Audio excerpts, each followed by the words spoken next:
এই রাজা তার জাদুকরী হাত মোজা দিয়ে যাকে ছোঁয় সেই মানুষটাই পাথরের মূর্তিতে পরিণত হয়ে যায়। কয়েকদিনের মধ্যেই রাজা তার রাজ্যের সব সুন্দরী মেয়েদের মূর্তিতে পরিণত করে ফেলে।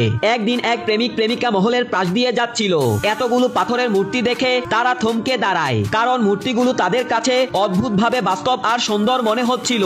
হঠাৎই রাজা সেখানে এসে বলে, এই সব মূর্তি আমার নিজের হাতে বানানো, চাইলে তোমার প্রেমিকাকেও একটা সুন্দর মূর্তি বানিয়ে দিতে পারি। মেয়েটি রাজার কথা বিশ্বাস করে ফেলে এবং কোনো কিছু না ভেবে তার সঙ্গে মহলের ভিতরে চলে যায়। কিন্তু ছেলেটির মনে সন্দেহ জাগে। মহলে ঢুকার পথে সে পিছন থেকে মানুষের শব্দ শুনতে পায়। ঘুরে তাকিয়ে দেখে সেখানে শুধু মূর্তি দাঁড়িয়ে আছে, একজন মানুষও নেই। ওদিকে মেয়েটি মহলের ভিতর আনন্দে গোসল করছিল।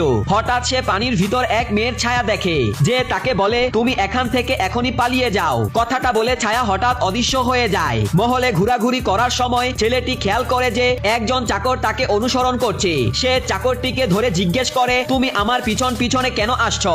তখন চাকরটি বলে, যাকে তুমি রাজা ভাবছো সে আসলে রাজা নয়, সে একজন মিথ্যাবাদী। তার কাছে জাদুকরী হাত মোজা আছে, যা দিয়ে সে মানুষদেরকে মূর্তি বানিয়ে দেয়। চাকরটি আরো বলে, যদি আমার কথা বিশ্বাস না হয় তাহলে একবার মহলের পিছনের ঘরটাতে গিয়ে দেখো। পরদিন ছেলেটি মহলের পিছনের সেই ঘরে যায়। ঘরের ভিতর ঢুকতেই সে শত শত মূর্তি দেখতে পায়। এটি দেখে তার প্রেমিকার জন্য ভয় তৈরি হয়। সে তার সঙ্গীদেরকে নিয়ে তৎক্ষণাৎ মহলের দিকে ছুটে যায়। কিন্তু যখন তারা পৌঁছায় ততক্ষণে ছেলেটির প্রেমিকাকেও পাথরের মূর্তি বানিয়ে ফেলে। প্রেমিকাকে মূর্তির মতো দাঁড়িয়ে থাকতে দেখে ছেলেটি স্তব্ধ হয়ে যায়। তার চোখ দিয়ে অশ্রু ঝরতে থাকে।